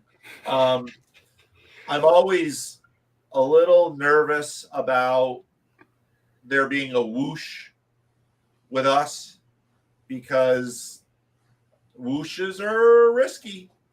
And if Justin made a really hot, because the stuff we deal with here is, there's so much of the country that is dealing with this. And there's a lot of good stuff here that if it was packaged in just the right way, I could see it going viral. And That I'm would not be sure bad. that would be good for me.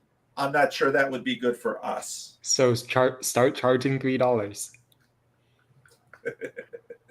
Make some But money if off Justin it. makes this, it's going to be, it's going to be his documentary, and so he's going to make some money on it, hopefully. But if it goes viral, I mean, I don't want 1 million subscribers. What happened to Jordan Peterson is partly because this is what he wanted. But But he did almost die. Yeah. Well, and like literally, like some people say, that could kill you. Like it really did actually almost kill him. What we're doing here is really nice. And it gets really hard to do this once you reach a certain level of fame. C.S. Lewis never really wanted to be famous, and he was fortunate in that just the way it scaled during his life, he never had to be bothered too much. I'm a little surprised you still get as much rando interest. Like people, like this is pretty big exposure. Well, there's a lot of elements to that. One of them is that you remember, what was the name of the guy? It was a Manosphere channel, and these women would call him, and he'd be like, he died. Yeah, I don't know. Kevin Samuels. Yes. And it'd be like, why are women calling? You know exactly what he's going to say about you. Why are you calling? They like that attention. And so some of it is people have a need to be seen. Even if it's not terribly positive, they have a need to be seen. Another part of it is never underestimate how many people out there are just dying for a sympathetic, kind, listening ear. There's no end to that demand.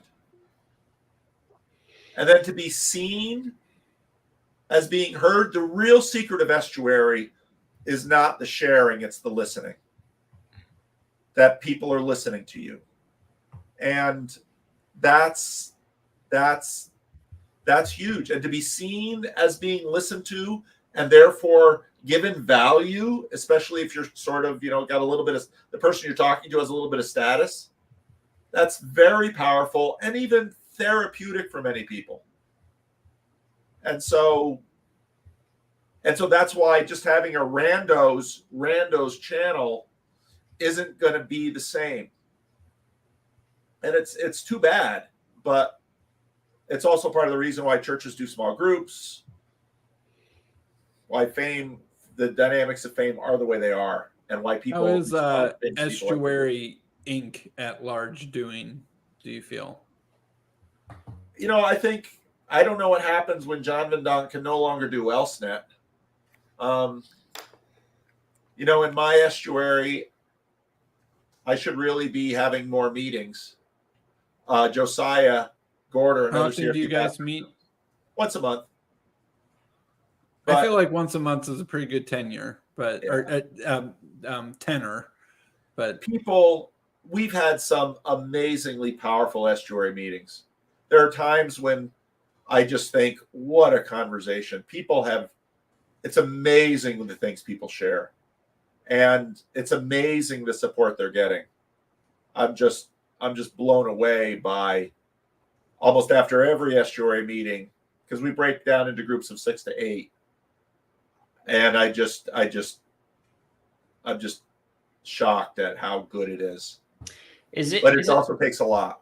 Is it the way people come in, or is it the longevity of the thing that people are repeating? Because like I run a small group, and it's like 1 in every 6 where it really, you're like, oh, that was a really good conversation, and it's taken years, like with this, like a bunch of the same people to actually get to that point. But estuary seems more consistent. And is it like, is there regular strangers, or people just There are regular primed? strangers. I've never had 2 groups alike. There, again, this is partly because it's my groups. There are always new people. And the protocol does really work well, especially for new people. And once a culture develops, it can be sustained. So it's been really good. And it's much better in person than on Zoom. Way better. Yeah, I believe that. I mean, just the sound thing. You can't even 2 people talk or whatever, the delay and relationships develop. And in some ways, random people seem boring, but you would not believe what goes on, the strangeness of reality in everyday lives. It's amazing. It's amazing. I hear stories in estuary meetings that are just like, wow. And it's true. It's like, wow. Sometimes they're really cool. Sometimes they're painful. But amazing things. Life is amazing. I think we're a weird group too. Yeah, we do. There is a selection bias going on with us too. I have no idea how I would describe what the selection bias is, though. Like, I couldn't even begin to propositionalize what exactly it is that there is one, but I have no idea what it is. No. I don't know. I don't know either. Well, there's nothing going on up here. You got to talk to your pastor friends. I'm trying to think. Nate, is there a Nate up here? Yeah, is Nate Phoebus, where are you at? near you? Ontario, Canada. Well, that's big. Well, No, sorry. I was answering Texas. I was answering Sam. I'm near Waterloo. Anyways, that's like, it might be an hour and a half from Nate. I'm in between Nate and then who's the other guy? The other pastor you had on the channel. I can't think of his name right now. David?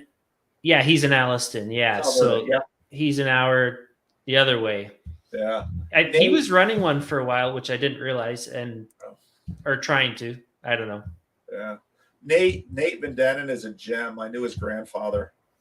I've been reading his posts. Yeah, Nate Van Dennen is a gem. I got to get him on the channel. Pastors are tough though, because pastors put in a lot of hours. Yeah. And so, when pastors look at these groups, they very realistically say, because it's not just the time for the group meeting, how much other stuff pastors need, tiers of people need to get, it's like estuaries and little tidal pools. People need to get in other tidal pools with other healthy people. And pastors are always thinking about that. Yeah. So I'd love for more pastors to do it, but I understand why they don't. And my church is tiny. So that lets me do this. Yours has got to be one of the smallest surviving ones, like that's still running. See, it's not the $3 a month that goes to Google. It's the people that watch the channel and give directly to Living Stones. That's why this church is still open. Well, I would switch, but then I don't get access to the back end of the YouTube stuff. A lot, by far the most money goes directly to Living Stones. It's not even close. Yeah. Yeah. It's harder from Canada too. Like I have other commitments and then there's no receipts. And so anyways. You guys have that huge tax burden. What? What are you talking about? We're gonna get rid of Trudeau. He's on the way out. No, I'm kidding. We don't pay for health insurance, Paul, so it equals out maybe. State of California pays for my health insurance. Okay. My wife has great benefits. Those public employee unions in California. Oh my goodness. Public school employees have in America, like people think that Americans have bad health insurance, and your mileage varies. Public school employees have, I bet, some of the best health insurance of anyone on planet Earth. See, every year I fill out my taxes, and I get this statement about what this health insurance is costing the school district. I think last year it was $36,000 a year for our family. Livingstones couldn't afford that. Yeah, that's different than up here. The public employees have a good package, but Montessori would not be included. Well, you're in a weird. Your wife has a weird situation where it's a public Montessori. That seems like an oxymoron, but public Waldorf. A public Waldorf, yeah. It's very unusual, but yeah, she's making more than me now. So what are your thoughts on theosophany, Paul? I've always Rudolph just Steiner trying to get you in trouble in multiple angles. That's right, Sam. He's saying the Lord sent you to me just to, keep me in hot water. I don't know a lot about it, truth be told. It isn't really followed in her school. They use a lot of Waldorf methods. There are a few teachers that are big into Rudolf Steiner, but many of those people are just kind of big into new agey ideas, and there's a lot of that in Northern California. So Rudolf Steiner's kind of like Jung, really interesting guy, brilliant, but kind of out there, but right about a lot of things in terms of, he saw what modernity was doing and very much made a curriculum to be anti-modern. And he came up with an alternative to modernity that still kind of sticks around. Yeah, and he was even kind of Christian. Don't anyone get too mad at me for saying that either direction. But it's just hard not to. Almost every option out there today is some version of Christian heresy, and you can decide which labels go where. But that's the state of things. Jesus just and secularization just sort of steamrolled the world and seeded it with so much Christian stuff, but there's lots of other interesting weeds in the garden too. So it's kind of the way everything is.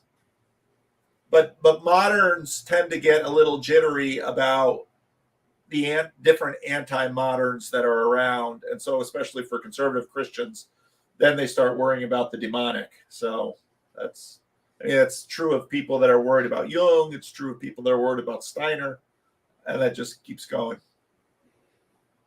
All right, I'm going to shut this thing down at the top of the hour. So, and then Grim Grizz shows up right as I say that. Grim Grizz! I didn't hear you, Sam. I just heard there was a lot of weeds in the garden.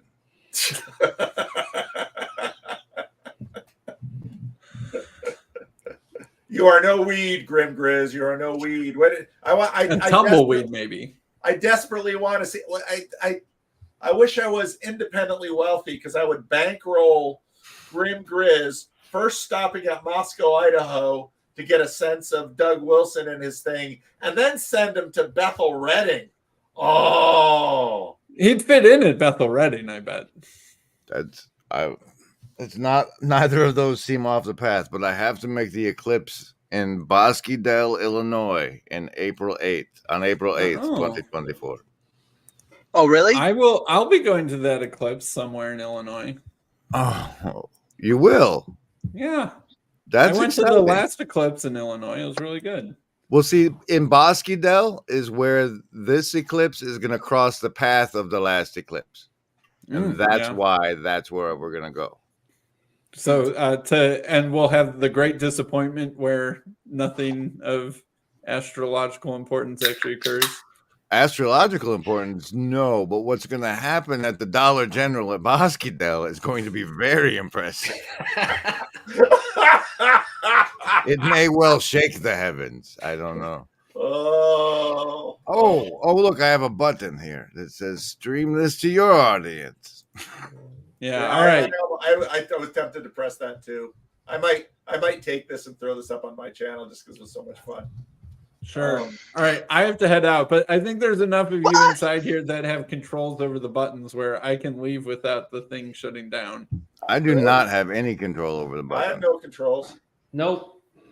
Can I ask Do you one? guys have Andrew an does, end right? stream button? Welcome, everybody. I don't have any of that. I think Yes. somebody with superpowers should be around.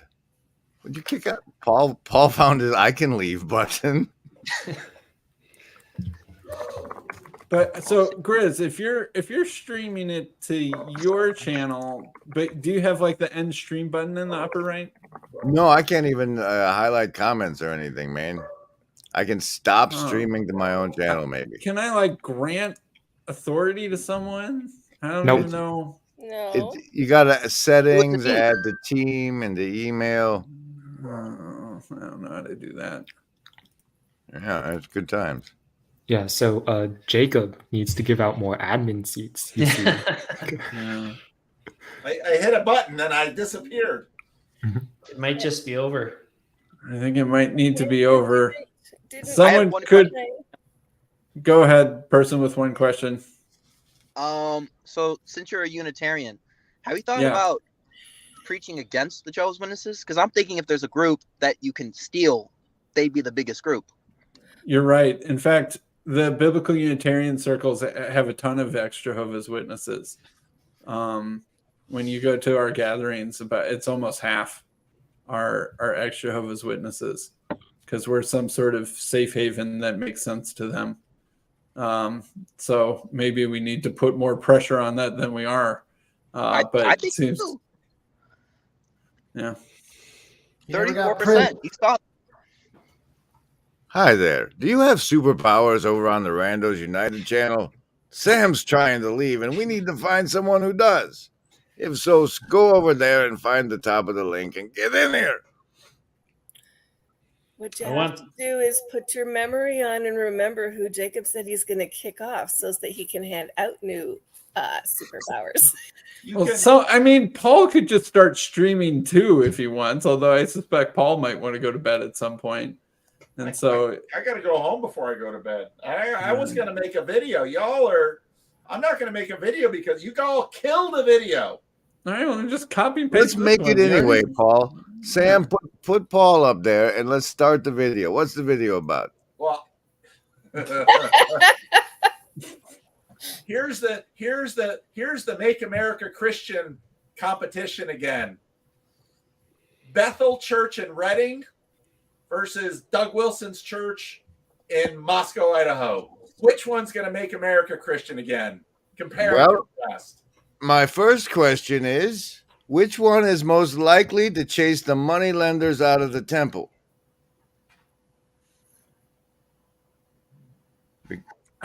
Doug Wilson was saying way too many complimentary things about capitalism. He would let the money lenders stay in there. Yeah, but those Bethelites, they're pretty free market capitalists too. It's hard to find a really aggressive Christianity in America that doesn't like money. Is it true that every Orthodox church has a gift shop? What would the CRC Icon store. pastor know about Icon such store. a thing? Yeah. Okay, Andrew, Icon Store. Is this what we're talking about here? About chasing money lenders out or what? Thanks, Haji. He left the birds in. What can I say? What can I say? Okay, so what is this Bethel group? I covered the Doug Wilson group as an adjunct professing today, but I know nothing about these Bethel people. They're a much bigger deal than Doug Wilson. They're the ones that do signs and wonders. They speak in tongues? They speak in tongues. That's at the mild end of what they do. That's the mild end. So go to their snake handling. No, Not that. Maybe Grave they've maybe tried it, but I don't know. Are they the roll around on the floor filled with the fire of God types? They go. Listen to this, Grim. They go to the graves of people in their church who were very powerful, and they lay on the graves to receive their spirit up from the ground. Okay, now that's weird. Kind of like the gurus, or it's a little. There's. I don't mean to impine Sikhism, but you know, it's they have something of that idea. But they also make a ton of music. Like some really high percentage of contemporary Christian music comes out of Bethel Redding too. They're a And big, so- big deal. You should research them, Grizz. You would love them. So the upside if my channel got 1 million views and I became wealthy is that I could fund Grim Grizz and send him all over the world wherever I'd want to see him, you know, investigate. Grim Grizz investigates. You can wield funding with your voice. You don't need to actually be fiscally responsible, Paul. But this notion of you giving up like a rando slot to people who pay you $3 is a little bit insane. Now, when you said you were turning the memberships on, you said anybody who does 25 gets a slot. So that you have to commit to because we'll accountability stalk you for saying it. But this $3 thing, you're going crazy. I mean, I did one tonight. So you can grab a rando slot and then you got, I'll do a talk with you for 25. I wouldn't do any other than those are the two options you ought to give, I think. that's the way it is now. So maybe I'll keep it that way. All right, CW, you take the big screen. Oh, John came in. Good. Oh, it can.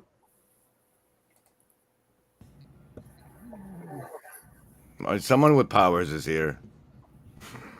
It's hand by me, so I'll check in later and end the stream. Oh, I guess Hezzy is keeping it alive,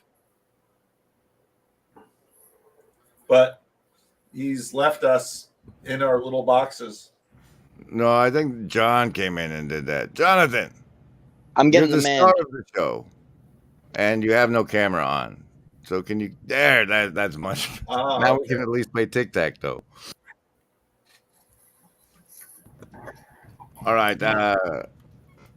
Everybody get a piece of paper and write an X on one side and an O on another, and we'll get. Trey is Paul Lind. I'm the only one old enough to know that. Oh, Sandy should know it. What'd you say?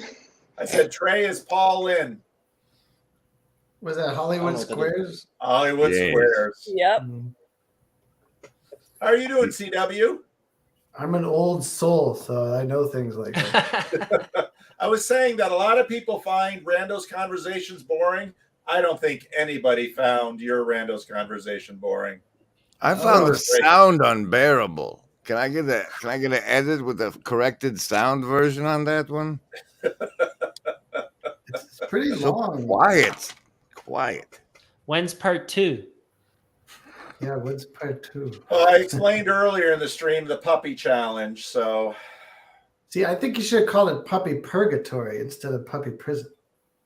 am I being purified by this puppy?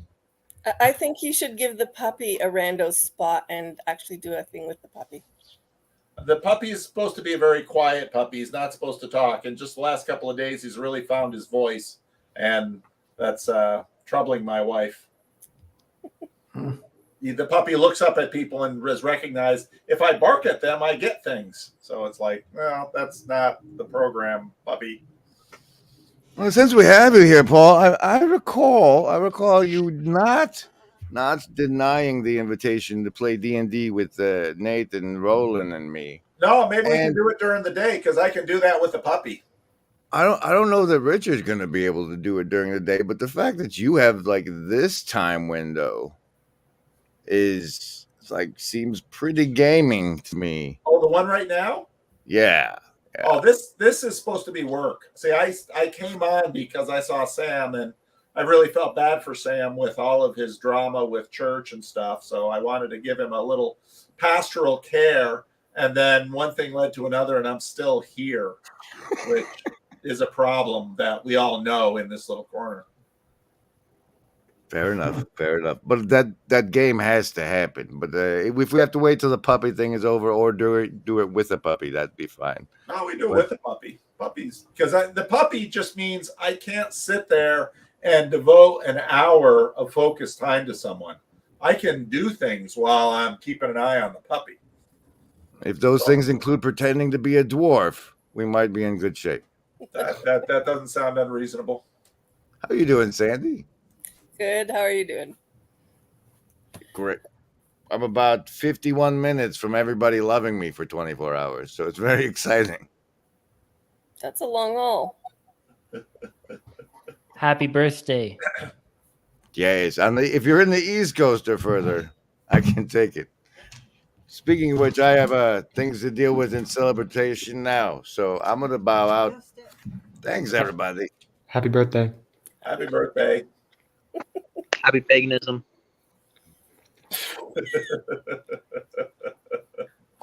I should bow out too and make a video.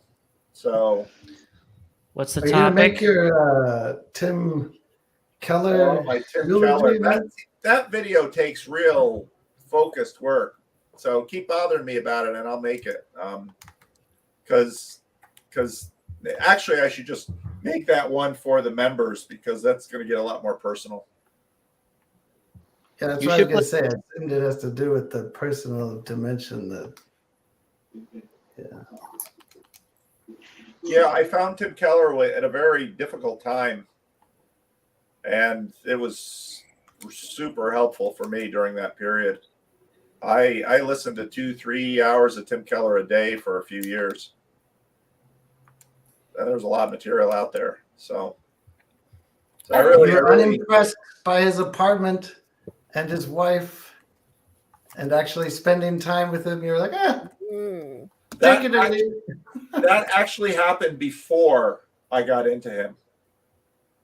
Yeah, so you did that in the wrong order there, Paul. It would have been totally different if I had been totally into him at that point. That was one of my colleagues had a hookup, and so we went to New York, and somebody else paid for it, and we had a great time, and we hung out with Tim and other members of his church staff. Got to ask some questions about church planting. Got to ask Tim questions, and then went to his house, had Chinese food. It was great. It was fun, but I wasn't super into Tim Keller at that moment. About 6 months later, I was. And it had nothing to do with my time in New York. Wow. So I always wanted to ask you, Paul, do you think that Jordan Peterson was miffed that you kind of like gamed the system to get that interview on your channel there? Or is this all just in my imagination? Because I imagine this thing where, like, because I heard the story where somebody gave you the slot, which was meant to be, I think, for his Patreon members or something. And so there's a sense in which, like, you know, you weren't even the person you were supposed to talk to, although I don't know, you would have even noticed that probably. But then I noticed in the video that it seemed like you didn't mention that you had recorded it until the very bitter end. And then you were like, oh, by the way, I had recorded this. Would it be okay if I put it on my channel? He's like, whatever. Do you think that that's part of the reason? I wanted you haven't to seen him again. Well, first of all, I didn't game the system, and I didn't know that the system had been gamed. The guy who did it confessed it to me about 2 years later. Yeah. Oh, wow. The second thing was, at that point, it was either going to be Skype or Google Hangouts, and whoever was running Jordan's thing had told me one thing, and then it was the other thing. So things weren't set up at all. So it was really odd. So the connection was bad, and it was really difficult, and I felt really bad. I didn't quite know how to. It was just totally difficult. The conversation went well, and so then I thought I should at least ask him. I felt badly that I asked him at the end, but it was just a crazy afternoon. And Almost broke the law in California, Paul. oh, I know. Well, if I hadn't asked him, I wouldn't have posted it. Yeah. What is going on here? What is going on? You need more admin seats. Yeah, I would love more admin seats. Who wants to pay the $4,000 a year? How much is the base StreamYard? Okay, so up to 15 seats, which is what I'm paying, is $75 a month right now because I have all kinds of stuff. 16th seat is a minimum of $5,000 a year. That's insane. It's quite a No, markup it's there. they know that when you hit a 16th seat, they have you by the short and curlies. That's why it would be nice if anybody else was willing to actually bump up their StreamYard, and Father Eric is actually paying for his own. But like, there's only so much. Like, if you guys want to give me the money, like I've been paying the for this entire thing. A few people have contributed, but like, yeah, they want $4,000 more for a 16th admin seat. You know, this is where you should talk about the thing that you do need money for. Oh, well, yeah. The reason Trey is here is because we incorporated a 501c3, and he's going to be attaching the PayPal accounts to the website. Fountain of Comfort. You're gonna have to take that painting down behind you now, Jacob, and get No, that painting is there, but Matt is going to be making a Fountain of Comfort thing that's going to go in that empty space right there. Okay. But that painting was gifted to you, Jacob. this painting was gifted to Joyful Mother of Children Foundation, that which supposedly is running the Jerusalem event, but as far as I know, they haven't even started the 501c3 process. I am leaving. Oh, now he leaves. Yeah, $4,000 would be nice to be able to give you, but I think I'm going to Israel, and that will be 2 months of income. Yeah, that's why I've decided I'm probably not going to Israel, because I'm not going to waste my time and money on a tiny conference when I have actual work to do. Paul, before you leave, I'm going to see Roy Clauser in October. Really? Would you like me to ask if he'll go on your channel?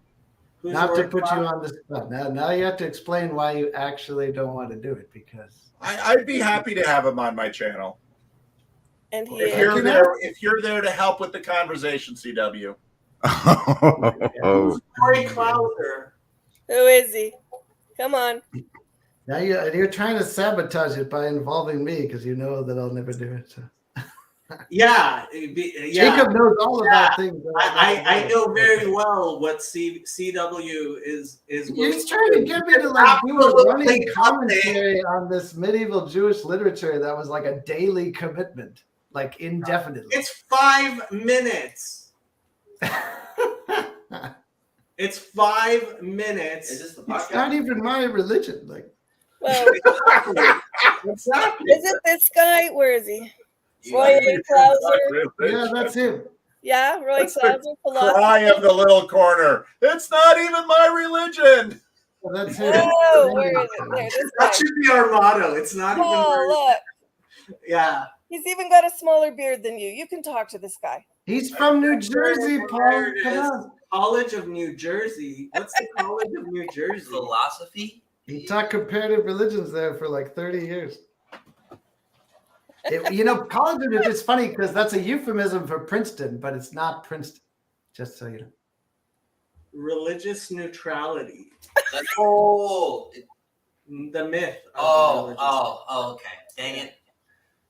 And so I went and talked to Paul on his channel, and he was very enthusiastic about the book. He's like, I love that book. It's like such a great book. And then I low-key asked him if he wanted to be in a reading group. He's like, I'm not I read taking it any new projects at this time. I read it like 15 years ago. Paul, what happens to that essay you wrote on secularity as the daughter of Christianity?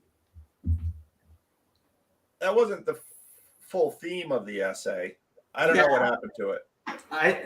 You submitted it somewhere and it's dead. That was that Vervaeke book project that I think didn't ever come about. Yeah, apparently nobody actually gets anything done when they're Calvinists. John Vervaeke's a Calvinist now? He got his part done. Donovan Dunk's doing pretty good, you know. He is. John Dunk's got it going on. Doug Wilson. Doug Wilson. I think Jacob, I was thinking Doug Wilson's a better Messiah for you. It's much more aligned with your idea of Messiah. I think you should follow Doug Wilson now. Doug Wilson. That's blasphemy. He is the smartest dumb man I have ever listened to. There we go. I say this over and over again. It's like amazing the stuff he doesn't know. For somebody as smart as him, like he's never heard of like secular Roman Catholic priests, apparently. Collision, the documentary about him and Christopher Hitchens and their book tour, is the first digital film I ever purchased. And somehow I still have access to it. So far it's working out. I don't know. Okay, I am really leaving now. Oh, look at that. Fleetus has it too.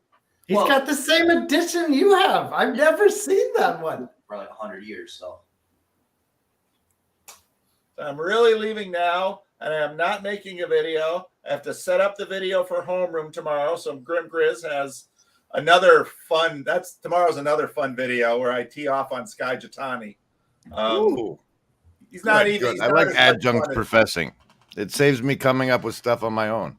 There you go. So, but I'm not going to make the video about comparing and contrasting Bethel with Doug Wilson's church. So that video may never get made.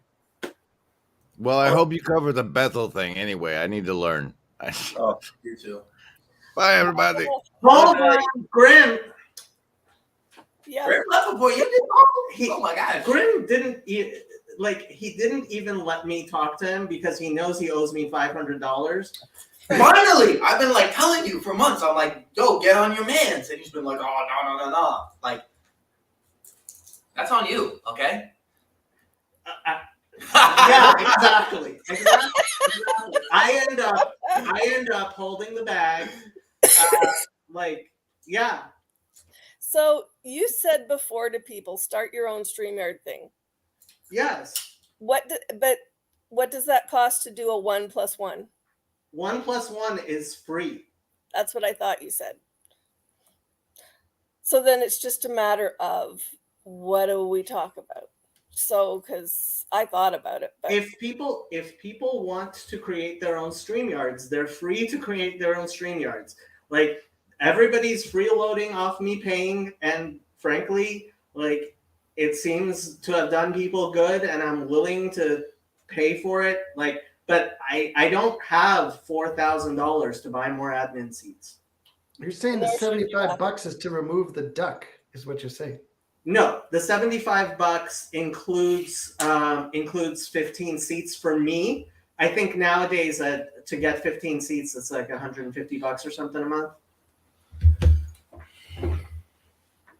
Is there like less seats you can get? Yeah, you can 2 seats is free. And you don't even have to have the duck? No, you do have to have the duck. Two seats, duck. How much for 2 seats and no duck? $25, I think. That's not bad. Yeah, no, it's not bad. I mean, like I've been begging people, and Father Eric is trying to make it work because Father Eric is actually a responsible and good person. But like I have no clue what's his name? Sam said at the beginning of this. So I don't even know how I got a link to get to, or why it popped onto my screen after you were finished with your lesson. But next thing I knew, there you were. So Sandy, I befriended this person on Instagram because I thought she was you. Possibly. Hang on. Who did you? Yeah, it could be. I don't know. I'm terrible at actually. Well, I don't think it was you. It was somebody called like Sandy Meager or something. Nope. Hang on. Yeah, it was weird. I was like, oh, it's Sandy. And so then I followed them back. But then they immediately called me like through Instagram, which I didn't even know you could do that. Okay, guys, I actually have work to do. So unless PW is going to actually do something productive with his life, or there's something productive to actually do. Where the heck is it? Need a little Oh, so typewriter. you are on Instagram. I am on Instagram. I haven't done anything in ages. Please lecture me on it. We should follow each other I was immediately. doing super stupid little art thingies. I am ending the stream in 5. Teach me how to use StreamYard and I will buy you a spot. Well, not buy you a spot, but you know. Bye, everybody. Bye. Okay, bye.